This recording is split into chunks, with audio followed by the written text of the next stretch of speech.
अस्सलाम वालेकुम dear viewers. अॼु जी ही वीडियो PST ऐं JEST कैंडिडेट्स जे लाइ हेल्पफुल थी सघे थी। इन वीडियो में पाण सिखंदासीं ऑल अबाउट मैट्रिक्स, उनजो पार्ट 1 यानी इहो पहिरियों वीडियो आहे। इन खां पोइ ॿियो वीडियो जेको आहे उहो बि अपलोड कंदुसि। त सभ खां पहिरीं पाण इहो था सिखूं इहो मैट्रिक्स आहे छा, यानी इहो कालिब जेको आहे उहो छा आहे, कालिब जी वसफ़ छा आहे, कालिब चइबो कंहिंखे आहे।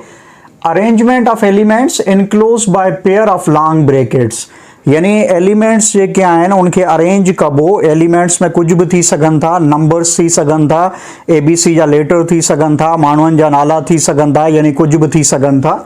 उन्हनि खे पाण अरेंज कंदासीं ऐं अरेंज करण खां पोइ जेको आहे उहे एलिमेंट्स जेके आहिनि इनक्लोज कबा, आई मीन के बंदि कबा। कंहिंमें बंदि कबा?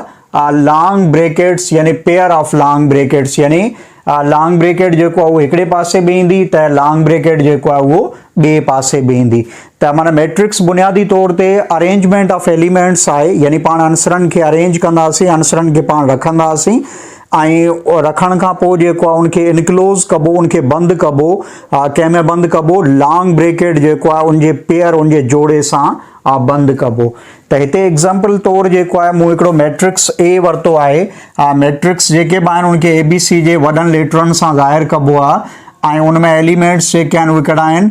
1 2 ऐं उनखां पोइ 9 4 ऐं ही जेको आहे अव्हांजी लॉन्ग ब्रैकेट चओ या स्क्वायर ब्रैकेट चओ या बिग ब्रैकेट चओ या इनखे अवी पैरेंथेसिस चओ, जंहिंजो पेयर मूं जेको आहे उहो ठाहियो। यानी arrangement of elements enclose by pair of long brackets is called matrix. हाणे पाण ॾिसूं था त हिन मैट्रिक्स जा जेके टर्म्स आहिनि उनमें पहिरीं जेको टर्म आहे उहो आहे रो। हाणे रो छा आहे? The horizontal arrangement of elements, यानी आंसरनि खे सिधो रखिजे त उनखे पाण रो चऊं था। त पाण हीउ जेको A मैट्रिक्स आहे इन में जेकॾहिं आउं तव्हांखे पुछां रोज़ घणियूं आहिनि त हिकिड़ी रो जेका आहे पहिरीं रो इहा आहे जंहिंमें एलिमेंट्स आहिनि 1 2 ऐं ॿी रो जेका इहा आहे जंहिंमें एलिमेंट्स आहिनि 9 4। यानी रो जेको आहे बुनियादी तौर ते अरेंजमेंट ऑफ एलिमेंट्स ऐं उहो अरेंजमेंट कीअं हुजे? हॉरिजॉन्टली, यानी आंसरनि खे जॾहिं सिधो रखियो वेंदो त उनखे पाण रो चऊं था।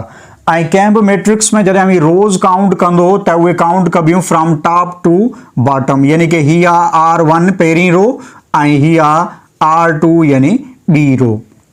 उनखां पोइ टर्म आहे कॉलम। कॉलम छा आहे? The vertical arrangement of elements is called column, यानी आंसरनि खे जेको आहे उभो रखियो वञे त उनखे कॉलम चइबो आहे। त हीउ जेको आहे जो मैट्रिक्स आहे उनमें पहिरियों कॉलम जेको आहे उनमें उभा आंसर कहिड़ा रखियल आहिनि? 1 ऐं 9। उनखां पोइ ॿियो जेको कॉलम आहे उनमें उभा जेके आंसर रखियल आहिनि उहे कहिड़ा रखियल आहिनि? 2 ऐं 4। यानी आंसरनि खे जॾहिं सिधो रखिबो त उनखे रोज़ चइबो आहे या रो चइबो आहे ऐं इहे रोज़ काउंट कबियूं आहिनि फ्रॉम टॉप टू बॉटम। ऐं कॉलम जेको आहे बुनियादी तौर ते आंसरनि खे जॾहिं उभो रखियो वञे त उनखे कॉलम चइबो आहे ऐं कॉलम्स जेके आहिनि उहे काउंट कबा आहिनि फ्रॉम लेफ्ट टू राइट। त हिन हिसाब सां हीउ थींदो C1 यानी कॉलम 1, हीउ थींदो C2 यानी कॉलम 2। उनखां पोइ टर्म आहे ऑर्डर ऑफ मैट्रिक्स, यानी मैट्रिक्स जेको आहे उनजो ऑर्डर छा थींदो आहे? कंहिं बि मैट्रिक्स जो ऑर्डर जेको आहे उनखे जनरली रिप्रेज़ेंट कबो आहे M/n। M/n जो मक़सदु छा आहे? M छा आहिनि? M यानी रोज़, नंबर ऑफ रोज़, ऐं N यानी नंबर ऑफ कॉलम्स। यानी कंहिं बि मैट्रिक्स जो जॾहिं ऑर्डर लिखंदो त पहिरीं रोज़ लिखंदो, उनखां पोइ जेको आहे नंबर ऑफ कॉलम्स जेके आहिनि उहे लिखबा। फ़र्ज़ु कयो हींअर जेकॾहिं ही मैट्रिक्स आहे इन जो आउं तव्हांखे चवां इन जो ऑर्डर छा आहे त हिन में ॾिसो रोज़ घणियूं आहिनि? हीअ फर्स्ट रो, या सेकेंड रो, या थर्ड रो, यानी 3। पोइ इहा अची वियो ज़रब जी निशानी, यानी कि हिनखे बाए पढ़िबो। ऐं कॉलम हिन में हिकिड़ो ई आहे जंहिंमें एलिमेंट्स आहिनि 1 4 9, यानी इहो मैट्रिक्स जेको आहे उहो आहे 3/1 जो। यानी कंहिं बि मैट्रिक्स जो जॾहिं बि ऑर्डर लिखंदो त पहिरीं लिखंदो नंबर ऑफ रोज़ ऐं उनखां बाद में लिखबा नंबर ऑफ कॉलम्स, विच में ज़रब जी निशानी ईंदी उनखे बाए करी पढ़ंदो। यानी 3/1 जेको आहे B जेको मैट्रिक्स आहे उनजो ऑर्डर आहे। उनखां पोइ आहे element of A matrix. Element of A matrix मां मुराद इहो आहे त मैट्रिक्स में जेके एलिमेंट्स हूंदा उन्हनि खे पाण लोकेट कंदासीं, उन्हनि खे पाण स्पेसिफाई कंदासीं उन्हनि जी पोज़ीशन जेको आहे पाण ॿुधाईंदासीं त उहो एलिमेंट जेको आहे उहो मैट्रिक्स में उनजी लोकेशन छा आहे, यानी उहो एलिमेंट आहे किथे। त जनरली उनखे लिखिबो आहे ए हिकिड़ो मैट्रिक्स आहे, उनमें एलिमेंट मूं लिखियो आहे ए आई जे। इन आई जे जो मक़सदु छा आहे, आइथ रो एंड जेथ कॉलम, आइथ रो एंड जेथ कॉलम, यानी हिन आई ऐं जे जी अंदे बुनियादी तौर ते नंबर हूंदो। मिसाल तौर जेकॾहिं अव्हांजो ही मैट्रिक्स आहे, फ़र्ज़ु कयो इन में जेकॾहिं आउं तव्हांखे पुछां उहो मूंखे एलिमेंट ॿुधायो जेको सेकेंड रो ऐं थर्ड कॉलम में हुजे, त हीअ अव्हांजी सेकेंड रो ऐं थर्ड कॉलम में, त थर्ड कॉलम माना ही रहियो अव्हांजो, त सेकेंड रो ऐं थर्ड कॉलम जी अंदे छा आहे 16 जेको आहे अव्हांजो एलिमेंट आहे जेको लाए करे पियो, यानी कि मौजूदु आहे at the position second row third column. उनखां पोइ आहे टाइप्स ऑफ मैट्रिक्स, यानी कि कालिब जेको आहे उनजा क़िस्म। उनमें पहिरीं अचे थो रो मैट्रिक्स। रो मैट्रिक्स पाण कंहिंखे चवंदा, अहिड़ो मैट्रिक्स जंहिंमें कॉलम भले केतिरा बि हुजनि पर उनमें रो हिकिड़ी हुजे, त उनजो जनरली ऑर्डर लिखिबो 1/n, जंहिंजो ऑर्डर हूंदो उनखे चइबो आहे रो मैट्रिक्स, यानी m जी अंदे अची वियो 1, n यानी कॉलम्स जेके आहिनि उहे n थी सघनि था, यानी कॉलम भले केतिरा बि हुजनि पर रो जॾहिं उनमें हिकिड़ी आहे त उहो मैट्रिक्स जेको आहे अव्हांजो रो मैट्रिक्स आहे। त हिते ही जेको मूं एग्ज़ाम्पल ॾिनो आहे, ए हिकिड़ो मैट्रिक्स आहे, इन में अव्हां चेक कयो there is a single row, हिकिड़ी रो आहे जंहिंमें एलिमेंट्स 1 2 3 आहिनि, जॾहिं त पंहिंजा कॉलम जेके आहिनि उहे 3 आहिनि। ही पहिरियों कॉलम आहे जंहिंमें एलिमेंट 1 आहे, ही ॿियो कॉलम आहे जंहिंमें एलिमेंट 2 आहे, ही टियों कॉलम आहे जंहिंमें एलिमेंट 3 आहे। त हिन जो ऑर्डर छा थींदो, हिकिड़ी रो आहे 3 कॉलम आहिनि, त हिन जो ऑर्डर थींदो 1/3, ऐं इहो मैट्रिक्स जेको आहे रो मैट्रिक्स आहे, छाकाणि त हिन में हिकिड़ी रो आहे।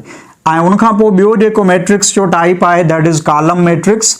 कॉलम मैट्रिक्स बुनियादी तौर ते उहो हूंदो जंहिंमें हिकिड़ो कॉलम हूंदो, रोज़ भले केतिरियूं बि हुजनि, त उनजो जनरली जेको ऑर्डर लिखिबो उहो लिखिबो m/1, m यानी नंबर ऑफ रोज़ बाय 1 यानी हिकिड़ो उनमें कॉलम हूंदो। त ही बी हिकिड़ो मैट्रिक्स वरितो आहे, हिन में अव्हां चेक कयो देयर आर 3 रोज़, पहिरीं रो उनमें एलिमेंट 1 आहे, ॿी रो उनमें एलिमेंट 4 आहे, टीं रो उनमें एलिमेंट 9 आहे, त हिन में 3 रोज़ आहिनि ऐं कॉलम जेको आहे सिर्फ़ु हिकिड़ो ई आहे जंहिंमें एलिमेंट 1 4 9 आहिनि, त हिन जो ऑर्डर थींदो 3/1, यानी हिकिड़ो कॉलम आहे त इहो थियो कॉलम मैट्रिक्स। उनखां पोइ टियों जेको मैट्रिक्स जो टाइप आहे दैट इज़ स्क्वायर मैट्रिक्स। हाणे स्क्वायर मैट्रिक्स बेसिकली पंहिंजो उहो मैट्रिक्स हूंदो जंहिंमें m बराबरि n, यानी नंबर ऑफ रोज़ जेके आहिनि उहे बराबरि हूंदियूं नंबर ऑफ कॉलम्स जे, माना जेतिरियूं रोज़ ओतिरा जा ओतिरा कॉलम हूंदा, यानी हिननि जो ऑर्डर जेको हूंदो 1/1, 2/2, 3/3, 4/4, ही जेके सभई ऑर्डर्स ॿुधाया हिन में रोज़ ऐं कॉलम्स जेके आहिनि उहे बराबरि आहिनि। त हिते सी पाण खे हिकिड़ो मैट्रिक्स मिलियल आहे, हिन में अव्हां ॾिसो how many rows are there are 2 rows, ही पहिरीं रो आहे, ही अव्हांजी ॿी रो आहे, यानी 2 थियूं रोज़, ऐं कॉलम्स चेक कयो घणा कॉलम आहिनि, देयर आर 2 कॉलम्स, त 2 कॉलम यानी 2/2 जो ही अव्हांजो स्क्वायर मैट्रिक्स आहे। यानी स्क्वायर मैट्रिक्स बेसिकली पंहिंजो उहो हूंदो जंहिंमें जेतिरियूं रोज़ हूंदियूं ओतिरा जा ओतिरा कॉलम्स हूंदा। उनखां पोइ चौथों नंबर जेको टाइप आहे मैट्रिक्स जो दैट इज़ रेक्टेंगुलर मैट्रिक्स। ऐं रेक्टेंगुलर मैट्रिक्स पंहिंजो उहो हूंदो जंहिंमें m बराबरि न आहे n जे, यानी नंबर ऑफ रोज़ ऐं नंबर ऑफ कॉलम्स जेके आहिनि उहे ॿई पाण में बराबरि न हूंदा, माना रोज़ जेकॾहिं 2 आहिनि त कॉलम में बि 3 हुजनि या 4 हुजनि, यानी रोज़ ऐं कॉलम्स जेको आहे उनजो तइदाद पाण में बराबरि न हूंदो। त ए ते पाण खे हिकिड़ो मैट्रिक्स मिलियल आहे, इन जो जेकॾहिं आउं तव्हांखे पुछां what is the order of this matrix, त अव्हां चवंदो साईं 2 रोज़ आहिनि, रोज़ यानी हॉरिजॉन्टल अरेंजमेंट ऑफ एलिमेंट्स, ऐं रोज़ खे काउंट कंदो फ्रॉम टॉप टू बॉटम, ऐं कॉलम यानी वर्टिकल अरेंजमेंट ऑफ एलिमेंट्स, ऐं कॉलम्स खे काउंट कबो फ्रॉम लेफ्ट टू राइट, यानी 2 रोज़ आहिनि 3 कॉलम आहिनि, यानी कि रोज़ ऐं कॉलम्स जो तइदाद पाण में बराबरि कोन्हे, त इन हिसाब सां पाण ए जेको मैट्रिक्स आहे उनखे रेक्टेंगुलर मैट्रिक्स चवंदासीं। उनखां पोइ 5 जेको मैट्रिक्स जो टाइप आहे दैट इज़ नल मैट्रिक्स। हाणे नल मैट्रिक्स जेको आहे बुनियादी तौर ते पंहिंजो उहो मैट्रिक्स आहे जंहिंमें सभ जा सभु एलिमेंट्स या सभ जा सभु मेंबर्स या सभ जूं सभु एंट्रीज़ जेके आहिनि उहे ज़ीरो हूंदियूं, यानी अहिड़ो मैट्रिक्स जंहिंजा सभ जा सभु एलिमेंट्स जेके आहिनि ज़ीरो हुजनि उनखे पाण नल मैट्रिक्स चवंदा। नल मैट्रिक्स खे ओ सां ज़ाहिर कबो त ही पाण खे जेको नल मैट्रिक्स मिलियल आहे इहो 2/2 ऑर्डर जो आहे, तंहिंजे करे हामी लिखंदो O2 जो मक़सदु इहो आहे नल मैट्रिक्स आहे जंहिंजो ऑर्डर जेको आहे उहो 2/2 आहे। जेकॾहिं आउं O3 लिखां त हिन जो मक़सदु इहो आहे नल मैट्रिक्स आहे जंहिंजो ऑर्डर 3/3 आहे। यानी नल मैट्रिक्स पंहिंजो उहो आहे जंहिंजा सभ जा सभु एलिमेंट्स ज़ीरो हूंदा ऐं लाज़मी कोन्हे त नल मैट्रिक्स जेको आहे पंहिंजो स्क्वायर मैट्रिक्स हुजे, रेक्टेंगुलर बि थी सघे थो, लाज़मी कोन्हे स्क्वायर हुजे, रेक्टेंगुलर बि थी सघे थो, यानी उहो मैट्रिक्स जंहिंमें सभ जा सभु एलिमेंट्स जेके आहिनि उहे ज़ीरो हुजनि। उनखां पोइ आहे टाइप्स ऑफ स्क्वायर मैट्रिक्स। हाणे स्क्वायर मैट्रिक्स जेको आहे बुनियादी तौर ते उहो आहे जंहिंमें नंबर ऑफ रोज़ ऐं नंबर ऑफ कॉलम्स जेके आहिनि ॿई पाण में बराबरि हूंदा। त हाणे स्क्वायर मैट्रिक्स जा जेके टाइप्स आहिनि उहे पाण ॾिसूं था। पहिरीं आहे डायगोनल मैट्रिक्स। हाणे डायगोनल मैट्रिक्स छा आहे? Diagonal R main or principal elements that is not equal to zero. यानी डायगोनल मैट्रिक्स पंहिंजो उहो हूंदो जंहिंमें डायगोनल एलिमेंट्स चओ या मेन एलिमेंट्स चओ या प्रिंसिपल एलिमेंट्स जेके चओ उहे ज़ीरो न हूंदा। हाणे प्रिंसिपल एलिमेंट्स जेके आहिनि बुनियादी तौर ते पंहिंजा उहे आहिनि जंहिंमें I बराबरि J हूंदो। अहिड़ा एलिमेंट्स जंहिंमें I बराबरि J आहे त उन्हनि खे जेको आहे पाण principal main or diagonal elements चवंदा। I बराबरि J जो मक़सदु इहो आहे त I थ्रो Jth कॉलम, यानी ही एलिमेंट आहे हिनजी लोकेशन छा आहे, चवंदो फर्स्ट रो फर्स्ट कॉलम। ही एलिमेंट आहे हिनजी लोकेशन छा आहे, सेकेंड रो सेकेंड कॉलम।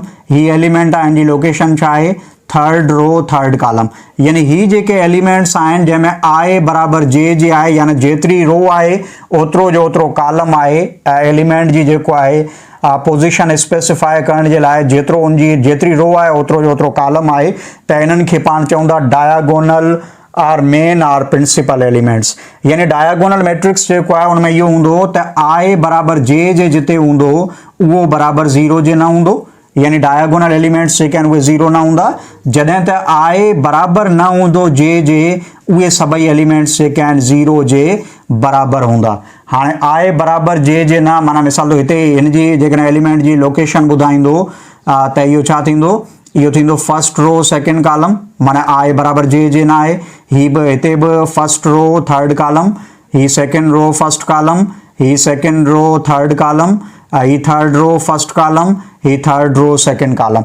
यानी जॾहिं डायगोनल मैट्रिक्स जेको आहे बुनियादी तौर ते स्क्वायर मैट्रिक्स जो टाइप आहे ऐं हिन डायगोनल मैट्रिक्स में जेके जो मेन या प्रिंसिपल या डायगोनल एलिमेंट्स जेके आहिनि उहे ज़ीरो न हूंदा, बक़ाया ॿिया जेके बि एलिमेंट्स हूंदा उहे सभई ज़ीरो हूंदा। ऐं main principal or diagonal elements जेके आहिनि बुनियादी तौर ते अवांजा इहे ही जेके एलिमेंट्स आहिनि उहे अवांजा डायगोनल एलिमेंट्स आहिनि इहे ज़ीरो न हुजनि, बक़ाया जेके बि एलिमेंट्स आहिनि उहे सभई ज़ीरो हूंदा त उनखे पाण डायगोनल मैट्रिक्स चवंदासीं। ऐं डायगोनल मैट्रिक्स जेको आहे इहो सदाईं स्क्वायर मैट्रिक्स हूंदो, क्योंकि स्क्वायर मैट्रिक्स जो बेसिकली इहो टाइप आहे। उनखां पोइ ॿियो जेको आहे इहो डायगोनल जो टाइप चओ या स्क्वायर जो जेको आहे स्क्वायर मैट्रिक्स जो चओ ॻाल्हि साॻी आहे। त ॿियो नंबर जेको मैट्रिक्स आहे दैट इज़ स्केलर मैट्रिक्स। हाणे स्केलर मैट्रिक्स उहो हूंदो जंहिंमें डायगोनल एलिमेंट्स जेके आहिनि सेम हूंदा, यानी साॻिया हूंदा। त हिते ॾिसो अवांजा डायगोनल एलिमेंट्स जेके आहिनि उहे ज़ीरो जे बराबरि न आहिनि ऐं सभई साॻिया आहिनि, यानी 2 2 2 ऐं ॿिया सभई एलिमेंट्स जेके आहिनि ज़ीरो आहिनि।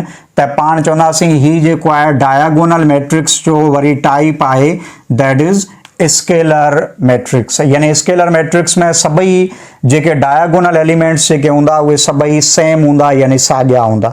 उनखां पोइ आहे यूनिट आर आइडेंटिटी मैट्रिक्स। हाणे यूनिट या आइडेंटिटी मैट्रिक्स जेको आहे पाण उनखे चवंदा जंहिंमें डायगोनल एलिमेंट्स जेके आहिनि उहे साॻिया हूंदा ऐं 1 जे बराबरि हूंदा। यानी जॾहिं डायगोनल एलिमेंट्स अवांजा साॻिया आहिनि ऐं हिक खां अलावा आहिनि त अवांजो उहो थींदो स्केलर मैट्रिक्स। ऐं जेकॾहिं पंहिंजा डायगोनल एलिमेंट्स सभई साॻिया आहिनि ऐं हिकु आहिनि सभई यानी 1 जे बराबरि आहिनि त उनखे पाण चवंदासीं यूनिट आर आइडेंटिटी मैट्रिक्स। त ए जेको आहे अवांजो यूनिट या आइडेंटिटी मैट्रिक्स आहे जंहिंखे मूं लिखियो आहे I2 जो मक़सदु इहो आहे त आइडेंटिटी मैट्रिक्स आहे जंहिंजो ऑर्डर आहे 2/2। 2। उनखां पोइ हिकिड़ो टर्म रहे थो जेको हिन लेक्चर में पाण काउंट कयूं था, that is transpose of A matrix. Transpose of A matrix. हाँ, ट्रांसपोज ऑफ ए मैट्रिक्स छा है, यानी हिकिड़े मैट्रिक्स जो ट्रांसपोज कीअं कबो आहे। फर्ज़ कयो हिकिड़ो मैट्रिक्स तव्हांखे मिलियल आहे ए बराबर 1 4 5 7 2/2 जो, यानी अवांजो ए स्क्वायर मैट्रिक्स आहे। इन जो ट्रांसपोज जॾहिं कंदो, ट्रांसपोज में छा कबो त रोज़ खे कॉलम में तब्दील कबो, कॉलम खे रोज़ में तब्दील कबो। हाँ, इहो अवां ते आहे त रो खे कॉलम में कयो या कॉलम खे रो में कयो। अल्टीमेटली रो खे जॾहिं कॉलम में कंदो त कॉलम अवांजा रोज़ में थी वेंदा। त हिते जेको आहे आउं रोज़ खे कॉलम में कयां थो, यानी पहिरीं जेका रो आहे इनखे आउं कॉलम में वठी वेंदुसि त इहो थींदो 1 4, ऐं ॿी जेका रो आहे इनखे बि आउं कॉलम में वठी वेंदुसि, यानी 5 7। त ए जेको पंहिंजो मैट्रिक्स हुयो उनखे जॾहिं मूं रोज़ खे कॉलम में कयो आहिनि त अल्टीमेटली अवांजा कॉलम्स जेके आहिनि उहे बि रो में तब्दील थिया हूंदा। त हिते पहिरियों कॉलम हो पहिरियों कॉलम हो 1 5, उहो हाणे रो में अची वियो 1 5। ॿियो कॉलम हो 4 7, उहो रो में अची वियो 4 7। यानी कंहिं बि मैट्रिक्स जो ट्रांसपोज करण जे लाइ हाणे इहो अवां ते आहे, रो खे कॉलम में कयो या कॉलम खे रो में कयो। रो खे जॾहिं कॉलम में कंदो अल्टीमेटली अवांजा कॉलम जेके आहिनि रो में थींदा, ऐं जेकॾहिं कॉलम खे रोज़ में कंदो त रोज़ जेके आहिनि अवांजूं कॉलम में कन्वर्ट थी चुकियूं हूंदियूं। ऐं हिन मैट्रिक्स खे जेको आहे पाण चवंदा ट्रांसपोज ऑफ ए मैट्रिक्स, जंहिंखे जनरली लिखबो आहे ए मथे पावर नंढो जेको आहे टी ॾींदो। दिस रिप्रेजेंट्स ए ट्रांसपोज पढ़ंदो हिनखे। So this is the end of the lecture.